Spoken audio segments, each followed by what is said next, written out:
नमस्कार दोस्तों, बसई महानगर पालिका चुनाव संपन्न होने के बाद भी अब तक महानगर पालिका चुनाव को लेकर जो अलग अलग नई नई चीजें सामने आ रही है, कहीं ना कहीं अभी भी चुनावी सरगर्मी को बढ़ाए हुए है और अभी भी लोगों की टेंशन बढ़ाए हुए है।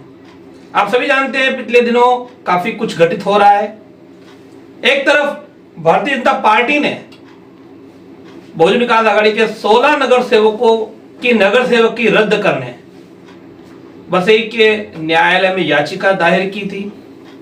अब भारतीय जनता पार्टी का वो कदम उल्टा पड़ते दिखाई दे रहा है, क्योंकि खुद भारतीय जनता पार्टी के 23 नगर सेवकों की नगर सेवकी उस पर तलवार लटकती दिखाई दे रही है। पुरानी कहावत है, किसी और के लिए गड्ढा खोदो तो शायद आप ही उस गड्ढे में गिर जाओ। इस समय भारतीय जनता पार्टी के लिए ऐसी ही सिचुएशन, ऐसी ही हालत बन गई। तो दरअसल मामला कुछ ऐसा है कि जैसे ही 24 जनवरी को भारतीय जनता पार्टी ने बसई न्यायालय में याचिका दायर करते हुए बहुजन विकास आघाड़ी के 16 नगर सेवक नगर सेविकाओं के आचरण, उनके द्वारा छिपाई गई जानकारी को लेकर उन्हें अयोग्य घोषित करने की मांग याचिका के द्वारा की थी, जिसकी हमने आगे खबर भी चलाई। वही एक खबर अब ये निकल कर सामने आ रही है कि खुद भाजपा के 23 नगर सेवक नगर सेविकाओं के नाम निर्देशन पत्र, नामांकन पत्र में त्रुटियां पाई गई और उस पर, और त्रुटि नहीं तो बड़ी गलती, बड़ी मिस्टेक्स उसमें निकली है और उस पर उन्हें अयोग्य घोषित करने की मांग की एक याचिका एडवोकेट प्रवीण पाटिल द्वारा बसई न्यायालय में की गई। आपको बता दें कि नाम निर्देशन पत्र, नामांकन पत्र भरते समय शपथ पत्र दिया जाता है और शपथ पत्र पर अभिशासी करके अंतिम में अभिशासी जहां लिखा होता है, वहां जो शपथ पत्र भरने वाला यानी कि खुद उम्मीदवार, उसको अपने सिग्नेचर करने होते हैं और वो सिग्नेचर काफी महत्व रखते हैं, क्योंकि वो सिग्नेचर ही ये साबित उसके शपथ पत्र को सर्टिफाइड करते हैं कि वो शपथ पत्र भरने वाला व्यक्ति वो अपना शपथ पत्र भर रहा है।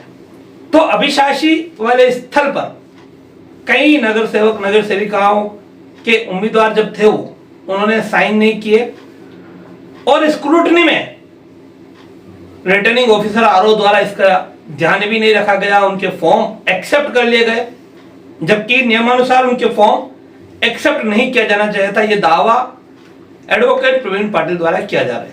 हालांकि एडवोकेट प्रवीण पाटिल ने चुनाव के दौरान ही एक प्रेस कॉन्फ्रेंस के दौरान करके ऐसे कई लोगों की सेम मिस्टेक होने का खुलासा किया था, मामला उजागर किया था, लेकिन तब वो मामला दब गया था। लेकिन अब एक बार जब ये मामला कोर्ट की तरफ जा चुका है, तो ये मामला अब फिर से हाईलाइट हुआ है और भारतीय जनता पार्टी जो बहुजन विकास आघाड़ी के 16 नगर सेवकों की नगर सेवक की रद्द करके बहुजन विकास आघाड़ी को अस्थिर करने की फिराक में जुटी थी, उसकी खुद की स्थिरता पर सवाल उठ रहे हैं। यहां तक कि भारतीय जनता पार्टी की जो महापौर पद की उम्मीदवार है एडवोकेट दर्शना त्रिपाठी, जो खुद एडवोकेट है, उनकी खुद की नगर सेवकी को लेकर भी सवाल आए। हम आपको एक एक का नाम बताएंगे, तो हम शुरू करते हैं।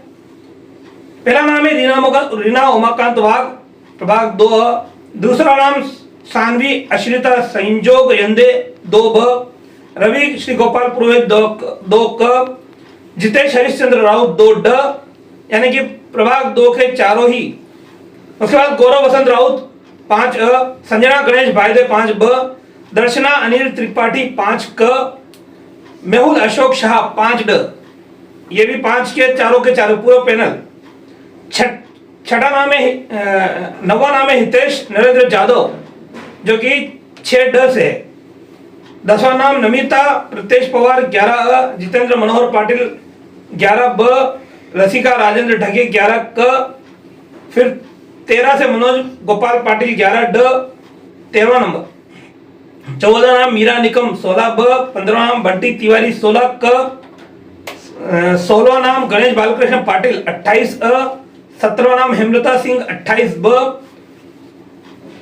18वां नाम ख्याति संदीप गरत 18 क, 19वां नाम गंगेश्वर लाल श्रीवास्तव 18 ड, 20वां नाम अपर्णा पद्माकर पाटिल 23 अ, 21वां नाम महेश सदाशिव श्रवणकर 23 ब, 22वां नाम निप्पी निपुण दोषी 23 क और 23वां और आखिरी नाम प्रदीप पवार 23 ड।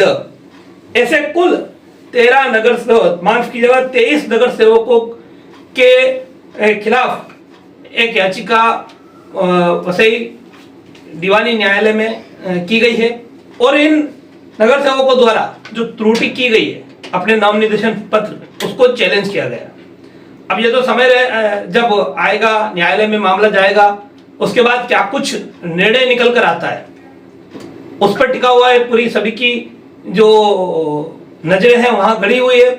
लेकिन ऐसे ही मामले में पहले ऐसे उदाहरण है जहां नगर सेवकी जा चुकी है, तो कहीं ना कहीं इस मामले में भी अगर ऐसी कोई स्थिति बनती है तब जाकर समीकरण काफी बदल जाएंगे और भारतीय जनता पार्टी जो इस समय कहीं काफी बेहतर कर गई थी, 43 नगर सेवक भारतीय जनता पार्टी के जीत कर आए थे, अगर उसमें से 23 नगर सेवक इस तरह से अगर नगर सेवक की उनकी रद्द हो जाए तो फिर 20 नगर सेवक बचेंगे और अब इस बार अगर फिर वो एक बार से नगर सेवक की रद्द होने के चलते या तो दूसरे नंबर पर जो कैंडिडेट थे वो विजेता घोषित किए जा सकते हैं।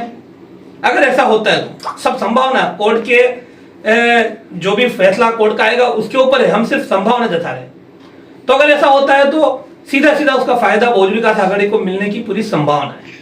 तो कहीं ना कहीं क्षेत्र में चर्चा का बाजार गर्म है कि आखिर इनमें क्या होगा। हालांकि फिलहाल आपको ये बता दें 3 तारीख को महापौर चुनाव होने हैं और महापौर चुनाव के लिए बहुजन विकास आघाड़ी ने 3 नामांकन पत्र भरे थे, भारतीय जनता पार्टी ने 1 नामांकन भरा था। वहीं उप महापौर के लिए बहुजन विकास आघाड़ी ने 2 नामांकन भरे थे, भारतीय जनता पार्टी ने 1 नामांकन भरा था। अब आने वाले समय में जब मामला कोर्ट में इसका क्या फैसला आएगा उसके बाद ही स्थिति साफ हो पाएगी। लेकिन फिर भी जिस तरह से भारतीय जनता पार्टी खुश हो रही थी कि 16 नगर सेवकों की नगर सेवकी को उन्होंने चैलेंज किया है, उसके बाद उनकी स्थिति बेहतर होगी यह सोचकर भारतीय जनता पार्टी अपने में फूली नहीं समा रही थी। वही भारतीय जनता पार्टी इस समय बैकफुट पर दिखाई दे रही है और उनके 23 नगर सेविकाओं की जो अभी सदस्यता है उस पर तलवार लटकी हुई है। तो फिलहाल आज की इस वीडियो में इतना ही। इस वीडियो के बारे में आपकी क्या राय है हमें कमेंट में जरूर बताइए। वीडियो को लाइक और शेयर कीजिए, चैनल को सब्सक्राइब कीजिए। नमस्कार, जय हिंद, जय महाराष्ट्र। हमारे चैनल सैफ न्यूज लाइव पर अपने व्यापार और सेवा से संबंधित विज्ञापन प्रसारण हेतु दिए गए मोबाइल नंबर पर संपर्क करें।